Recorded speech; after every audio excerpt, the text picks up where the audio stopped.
Hii ni video namba 3 na inshallah itakuwa mwisho. Tumeshamaliza, kwa hivyo nakwambia tena, assalamu alaikum warahmatullahi wabarakatuh.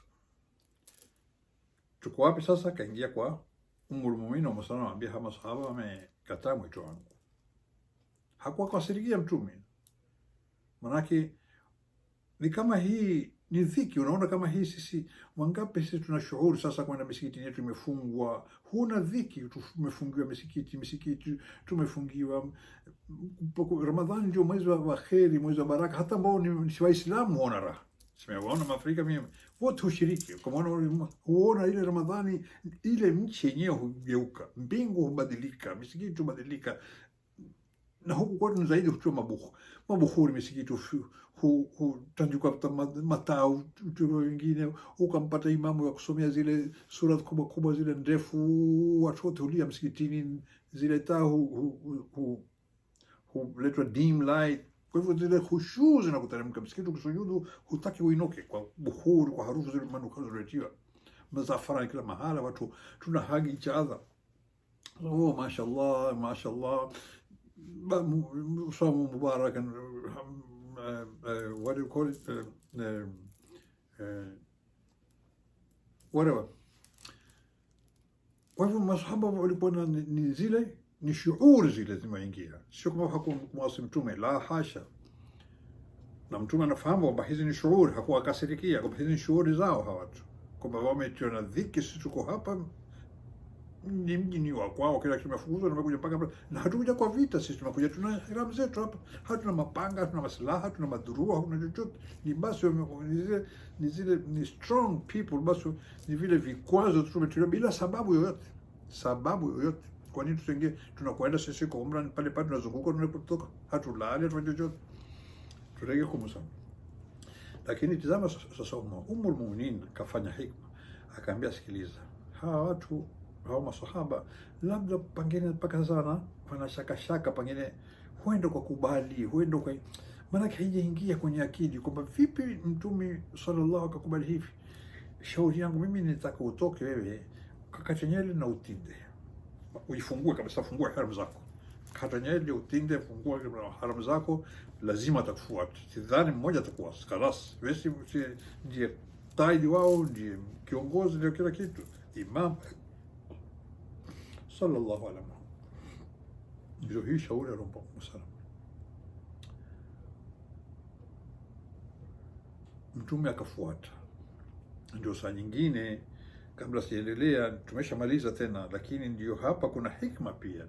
Saa hasa sisi wengi wetu hutaka wewe ukikata kitu basi ni mimi tu, hupendi kumweleza mke wako, mtoto wako, mvulana wako nyumbani, binti yako nyumbani, ukataka nini, nasiha, ukaambia wallahi nifanye vipi kitu hiki. Na wewe ukikata kitu basi ni super power, kitu hiki akiwa hata kama makosa, no, خلاص mimi nafahamu kuliko yeye, I'm more intelligent, I'm more talented, kila kitu niko hapa. Hiyo ni sio kweli, hiyo sio kweli, sio kweli, au ni kitu ambacho hakifai kukutumiwa. Daima wa amruhum shura, tukua mashauri kutoka kwa mke wako, tukua mashauri kutoka kwa binti yako, tukua mashauri kutoka kwa jini yako. Hata usipofuata si kitu, lakini rubbama pengine huenda ile shauri yake kufaa.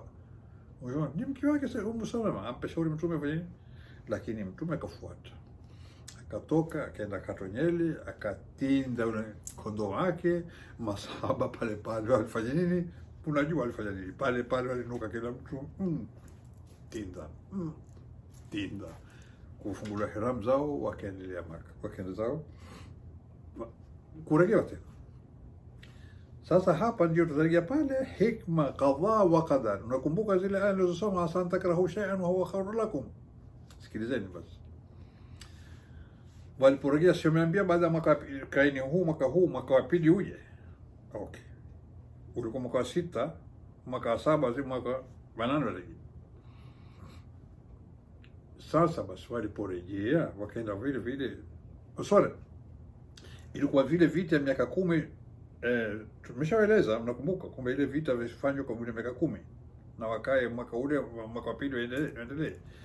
Lakini wale Makureshi makafiri wakaikata ile ahadi, wakaipungua, wakaidestroy, hawakutekeleza sio ahadi, walianza vita, wakaanza kumpiga Mtume. Unaona, yani walinakis, walikata, waliharibu ile contract, ile ahadi walitoa, wasitekeleze. Wakakaa sisi miaka 10 tusifanye nini, vita. Ikawa ndio Mtume baada ya miaka 2 sasa akaenda kuifungua Maka. Vita vianza, hakuna tena umra hapo. Wakaenda wakaifungua Maka baada ya miaka 2, sio kama miaka 10. Wakaenda Mtume akaifungua Maka baada ya miaka 2. Basi sasa tazama hikma Rabbani hiyo, walioingia kwenye Uislamu au waliosilimu ni adhaaf mudhaafa, yani ni double of doubles kuliko walioingia miaka 19. Yake miaka 19 walioingia waliosilimu ni wachache kuliko walioingia kwa hii miaka 2 walipokuwa wanataka kuifungua Maka. Ndio yadkhuluna fi dinillahi afwaja, mapote walikuingia kwa Uislamu.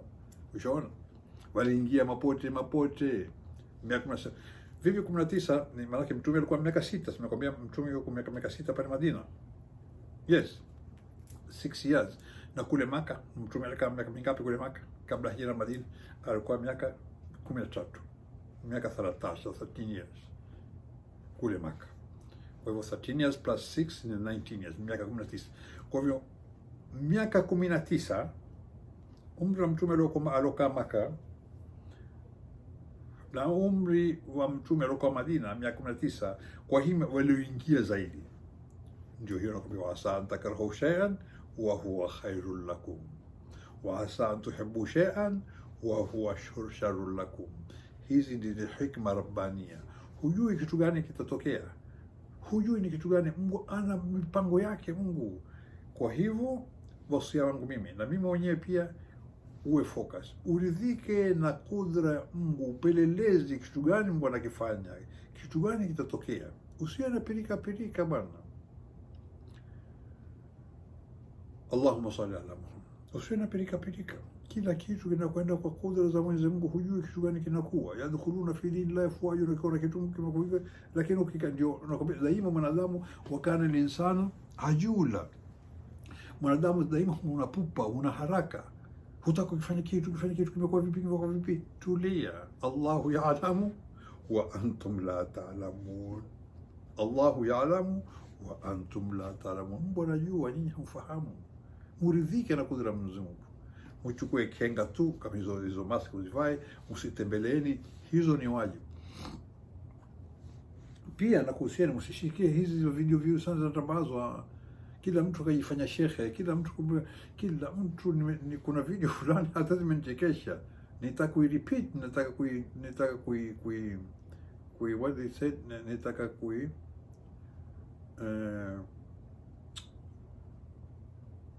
nataka nini, hata sielewi kitu gani nazungumza, kitu gani nileta Kiswahili, nataka kuijibu. Yes, nataka kuijibu, maana yule mtu anataka lazima ajue. Maana kieleza mambo ya corona hizi, kaleta habari za kutoka na khusufi, hiki ni kiyama. Kwa hivyo kuna khusufi zitakuja siku ya Juma, halafu kuna moto utatokea, kila kitu kimeeleza. Hizo msishike bwana, kila mtu amejieleka shekhe, huyu ni shekhe shekhe upanga, huyu ni shekhe Simbo, nafikiri kila mtu. Kwa hivyo hivi msishike ndugu, be focus. Nataka nimaliza hizi dakika 9 tu, nataka nitafute kitu gani kuelezeni cha faida.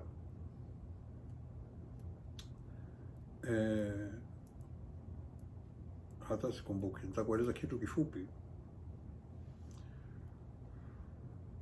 Kitu kifupi ni katika hii Ramadhani. Katika hii Ramadhani, akthiru fil ibadat, fanyeni wingi kwa ibada. Na inshallah pia nimekumbuka mambo mengine, nitarekodi kitu kingine kueleza habari za Ramadhani, kwa kumeleza hizi dakika chache. Mkithirishe sana kufanya ibada. Swalini majumbani kwenu, thawabu mnazosali nyumbani zile zile mnazosali msikitini. Innamal a'malu binniya, innamal a'malu binniya. Vile vile mutembelewa jiranani au kama ku one by one, tarawih musali hata kama ndaka 4 au zote vile mtazozali sunna, na Mungu hapa zile zile thawabu mnazokuwa msikitini. Sababu nini? Nakwambia tena, innamal a'malu binniya. Turejee nchini kwetu sasa. Pengine pia mnataka kueleza habari za hapa. Sisi tuko nzuri, msisikie habari za pirika pirika, hizi ni propagandas. Alhamdulillah, misikiti yetu muammar, ingawa tumefunga misikiti kama nchi zote za ulimwengu tumefunga, lakini Uislamu unaendelea vizuri sana, unaendelea vizuri sana, tena sana tena sana. Wallahi Waislamu wanaingia hapa. Ukienda msikitini, sidhani kila siku ya Juma ukienda utamkuta mtu anapigishwa sala. Alhamdulillah, yadkhuluna fi dinillahi, wanaingia. Na mtu akiingia Muislamu hapa ni bora kuliko alozaliwa Muislamu. Hiyo nakupeni, hiyo ni hakika, nimeshaona kwa macho yangu. Wallahi Muamerika akisilimu utamkuta roho yake imeshaelekea kwa Mungu subhanahu wa ta'ala. Utamkuta tembo lake kaliata, utamkuta hizo girlfriend zake na mabaya yake wameshayata, haswa yule ambaye ni Mwafrika, yule ni mnaita African American au black American, mmoja unaita African American. Wanaposilimu khalas, na wengi wao nimeshawaeleza mimi, nikija nyumbani pale daima hueleza, wengi wao utamkuta Mwafrika mweusi au Mwamerika mweusi hupenda jina la Bilal, sababu Bilal muadhini alikuwa mweusi kutoka Habash. Kwa hiyo ukimkuta usimuulize jina lako nani, kwa akisha kusilimu hujipenda kwambia Bilal. Bilal anampenda Bilal, na kweli, na wengi watamkuta anapenda kuadhini. Mashaallah, mashaallah, mashaallah. Kwa hivyo sisi hapa tuko salama, misikiti yetu mizuri, Waislamu wetu vizuri. Katika kila Ramadhani sisi hapa hufanya iftari jamaa. Iftari jamaa msikitini kwetu huletwa kila vyakula, si kuku, si nyama, si matunda, kila kitu. Tukwambia si supu, kila kitu. Tukiongea Allahu akbar, Allahu akbar, simatun madud, watu mamia, si maelfu hulekwa tende na juisi za machungwa nini na fruit kidogo, tukaenda tukasali. Tukishakuwa kusali kwenda tena ni hema kubwa, mahali pakubwa, ndio kupangwa zile meza, kila mtu tena sahani yake, wenda ukatia chakula unachotaka. Ukitaka samaki, ukitaka kuku, ukitaka wali, ukitaka biriani, kila kitu kiko mashallah pakia. Naam, alhamdulillah. Swala zetu hapa sisi 12 dakika vizuri, nimeshamaliza vizuri mashallah. Swala za tarawih sisi ni nzuri sana, sio kama tena. Mimi husikitika sana Afrika, sijaona msikiti nikaswali mimi nikaona raha. Kila mtu swali zile zile za zamani, qul Allahu ahad, sami Allahu liman hamid, Allahu akbar, Allah, tena utafuta swala ndio swali haraka haraka. Huku sisi hakuna, wote huku maimamu hasa wa Ramadhani hizi za tarawih ni watu muhufadh, wamehifadhi Qur'an.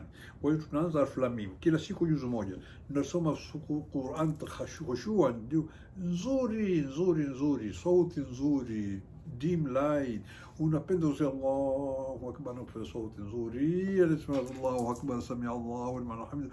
Tunaswali kutoka, tunaanza kama kutoka, tunachukua kama masaa kumaliza, ni kitu kidogo, na wala hatuchoke sababu zile khushu'a raha. Dakika 13. Nawaombeni wallahi, nawaombeni jamani, Ramadhani hizi hebu tufanye khushu'. Hatuna tena, lakini mwaka mwingine ikija tukifungulia misikiti tujaribu mtu asome Qur'ani ndefu, huwa raha tena, pole pole usome nzuri, pole pole, utulize bana. Haraka za nini? Haraka za nini? Dakika 10 zimeshafika. Wassalamu alaikum warahmatullahi wabarakatuh, wa kullu sana wa antum bikhair, bikhair, bikhair. Salamu alaikum.